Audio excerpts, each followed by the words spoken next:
ये भावपूर्ण श्रद्धांजलि उन लोगों के लिए है जिन्होंने अपनी जान उस चट्टान के नीचे दे दी जिसका उन्हें पता भी नहीं था।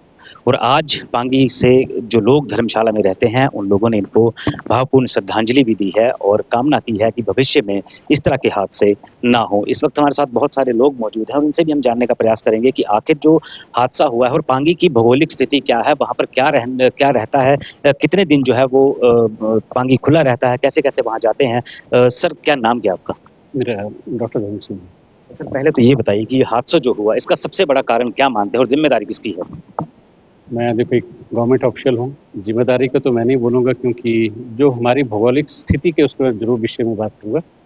हमारी भौगोलिक स्थिति ऐसी है कि हमारा पांगी वैली जो है शेष विश्व के साथ जो है ना कनेक्टेड बहुत ही कम टाइम के लिए था। आप ये मानो कि 4 महीने के लिए मैक्सिमम। बाकी हमारे लिए अगर पांगी जाना हो तो रूट है या तो जम्मू एंड कश्मीर से होते किश्तवाड़ होके, या जब से रोहतांग टनल का उद्घाटन हुआ उसके बाद जो है टनल से होते हुए जो है लाहौल स्पीति से हम किलाड़ पहुँचते हैं। लेकिन सबसे बड़ी प्रॉब्लम जो इस रूट पे है एसकेटी केटीटी बोलते हैं रोड इसको, ठीक है?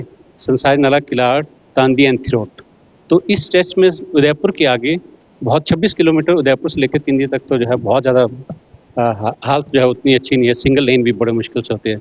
अब गिरफ्त की तरफ से जो हमेशा कटिंग होती रहती है उससे क्या होता है जो क्योंकि हमारा जो है बड़ी फ्रेजाइल है सिस्टम, तो स्ट्रेटा लूज हो जाता है पहाड़ियाँ।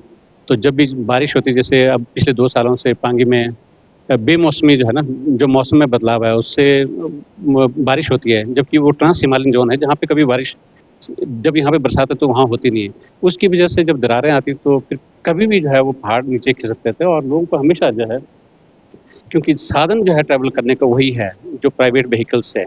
यहाँ पे गवर्नमेंट बसेस का कोई नहीं है और आस-पास से जो गवर्नमेंट बसेस होती है बहुत ही कम टाइम के लिए होती है। तो कभी भी इतना लंबा बड़ा स्ट्रेच है, ठीक है? जब अगर किलाड़ से अगर आप देखें जो है आपका केलांग तक जो है ना ऑलमोस्ट 145 किलोमीटर का स्ट्रेच पड़ता है। उसमें कहीं न कहीं लूज़ स्टार्टअप गिरेगा और कभी न कभी गाड़ी के ऊपर जाके हादसे तो जो है ना अक्सर पहले भी होते रहे हैं और पास में भी हुए हैं बहुत सारे, लेकिन इस बार बहुत ही दुर्भाग्य और बेहद दुखी है कि उसमें से किसी को बचने तक का चांस भी नहीं मिला क्योंकि एकदम जो है पहाड़ी इसके ऊपर गिरी थी। बिल्कुल, ज़ाहिर-सी बात है, जब बड़ी चट्टान गिरी तो किसी को बचने का मौका नहीं था।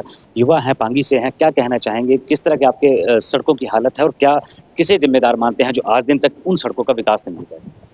हाँ, देखिए जो हमारा पांगी है वो आप सभी को पता है कि वर्तमान पहले से लेकर आज तक जो हमारी स्थिति है रोड हो चाहे नेटवर्क की कनेक्टिविटी हो, सभी में बहुत बुरे हाल हैं।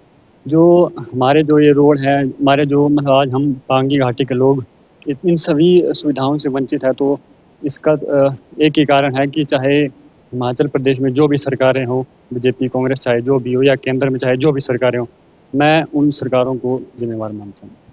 बिल्कुल, सरकारों को ज़िम्मेदार मानते हैं। भाई साहब, युवा हैं और क्या कहेंगे जो ये हादसा हुआ, 13 जानें गईं और सबसे बड़ी बात है ये 6 महीने का बच्चा जिसने अभी दुनिया नहीं देखी थी, वो उसने भी अपने प्राणों की आहुति दे दी है इन जो बड़े-बड़े वादे होते हैं, दावे होते हैं, उसके आगे। क्या कहना चाह रहे हैं?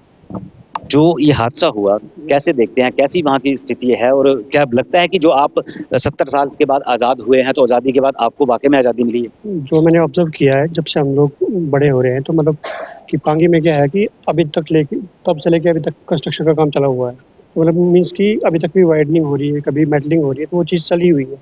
तो उससे क्या हो रहा है कि वो जो भी वहाँ पे पहाड़ वगैरह है, वो बिल्कुल कच्चे और बहुत ढीले हैं। तो वहाँ पे रिस्क हमेशा रहता ही है कि कुछ ना कुछ चीज़ें होती रहती हैं। तो रीज़न यही मेरे को तो यही रीज़न लगता है कि इस चक्कर में ये चीज़ें हो जाती हैं। बिल्कुल, मैडम क्या नाम क्या आपका? सरिता। सरिता जी, कैसे देखते हैं कि जो हादसा हुआ 13 लोगों की जान गई है, पहले तो ये बताइए कि ज़िम्मेदार किसको मानते हैं इस सारे मामले में? जिम्मेदार तो हम किसी को क्या ही माने, है ना? प्रकृति के साथ छेड़छाड़ हो रही है, सबसे बड़ी रिस्पॉन्सिबिलिटी वही है। चाहे वो गवर्नमेंट करे, चाहे प्राइवेट से करे, जो भी करे, प्रकृति के साथ छेड़छाड़ होने की वजह से ये सारी दुर्घटनाएँ हो रही हैं। कुल मिला के 2 साल पहले भी सेम रास्ते पे सेम एक दुर्घटना हुई थी, जिसमें एक व्यक्ति की जान गई थी। वहाँ भी पहाड़ सरकने से या धरकने से वही एक व्यक्ति की जान गई थी। आज बहुत इस बार 13 लोगों की जान गई है और वो इस तरह से शायद फ्रैक्शन ऑफ सेकंड का फ़र्क था कि ऊपर से पूरी की पूरी चट्टान नीचे आके गिर गई। अब हम इसमें किसको दोषी मानें? हमें सड़क भी चाहिए है, पर सिर्फ यही है कि सड़क का काम बहुत तरीके से बद्ध नहीं हो रहा है, शायद वही रिस्पॉन्सिबिलिटी हो सकती है। सरकारें जो बड़े-बड़े वादे करती हैं, दावे करती हैं कि हम विकास करेंगे, 4 लेन तक बात पहुँच जाती है। लेकिन क्या पांगी तक सिंगल लेन भी बनाना सरकारों ने उचित नहीं समझा? जो वादे चुनावों में होते हैं, क्या वाक़ई में पूरे हुए हैं वो वादे? अगर हम सरकार की बात तो क्या करें, बन रहे हैं, डबल लेन भी बन रही है, 4 लेन तो चलो नहीं बनी, बन रही है डबल लेन भी। कहीं न कहीं शायद वो भी एक रीज़न है कि हम प्रकृति के साथ छेड़छाड़ करें। हम शायद गवर्नमेंट को भी दोष नहीं दे सकते हैं, पर प्रकृति के साथ छेड़छाड़ हुई है, उसी का खामियाज़ा हमें भुगतना पड़ रहा है। बिल्कुल, लोग मतलब कहते हैं कि प्रकृति के साथ छेड़छाड़ हो रही है और भी लोग हैं, सब क्या मानते हैं इस हादसे का सबसे बड़ा कारण क्या रहा और ज़िम्मेदारी किसको लेनी चाहिए इसकी? देखिए, अगर आप इन सड़कों को देखोगे तो ये सड़कें जो है हादसों की सड़कें हैं। आप पहली बार ऐसा नहीं हुआ, आए दिनों ये चीज़ें होती रहती है। बहुत सारे लोगों ने अपनी जान गँवाई है, बहुत सारे परिवारों के ऊपर दुखों का पहाड़ टूटा है और सरकारें अपने लेवल पर प्रयासरत है, काम कर रही है। गिरफ़ काफ़ी समय से जब हम छोटे होते थे तब से काम कर रहा है, पर जो शायद प्रकृति एक रीज़न है कि जब छेड़छाड़ हो रही है तो बहुत दरारें पड़ रही है। दरारों की वजह से काम अटक जाता है या कुछ और भी कारण रहे होंगे, पर हमारा ये मानना है कि ये सड़कें बहुत खतरनाक है। पूरा सब जानते हैं कि ये जो सड़कें हैं पूरे विश्व के अंदर इनको सबसे कठिन मार्ग बताया जाता है। उसका अगर इन सड़कों के ऊपर ध्यान नहीं दिया गया तो इस तरह के हादसे होते रहेंगे। हमारी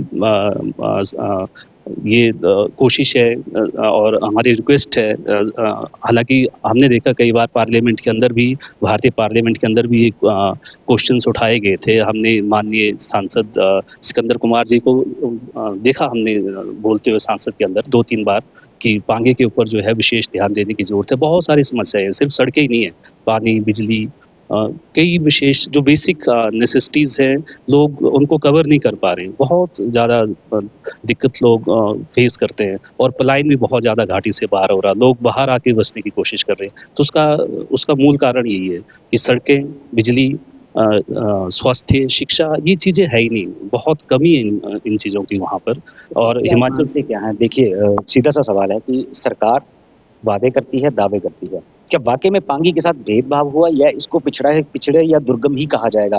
क्या ये कभी ज़िंदगी में उभर नहीं पाएगा?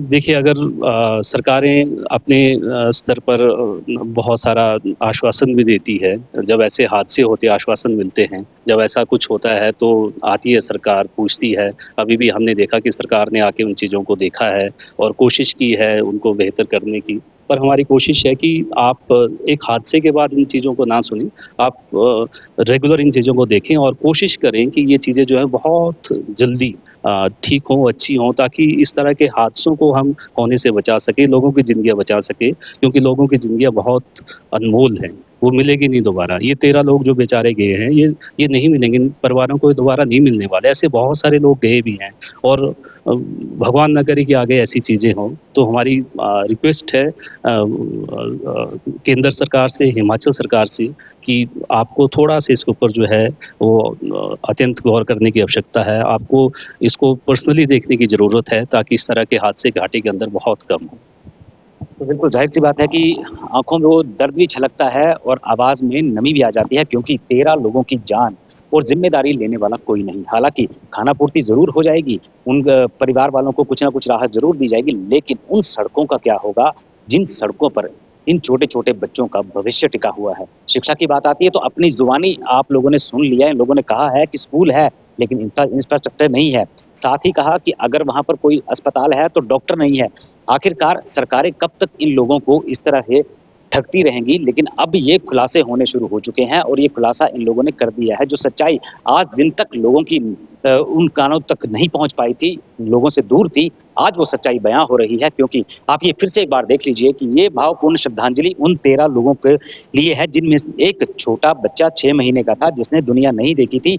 हम बार-बार उस बात को इसलिए बता रहे हैं कि कल को हो सकता है कि और कोई बड़ा हादसा हो या फिर और इंतज़ार किया जा रहा हो इससे भी बड़े हादसे का, तो उससे पहले सँभलना होगा और सरकारों को भी देखना होगा कि आखिर जब पांगी घाटी में इस तरह की घटना हो रही है और इससे पहले भी होती रही हैं, ये लोग खुद बता रहे हैं, लेकिन अब सरकारें इस पर क्या कदम उठाती हैं, ये आने वाला वक़्त ही बताएगा।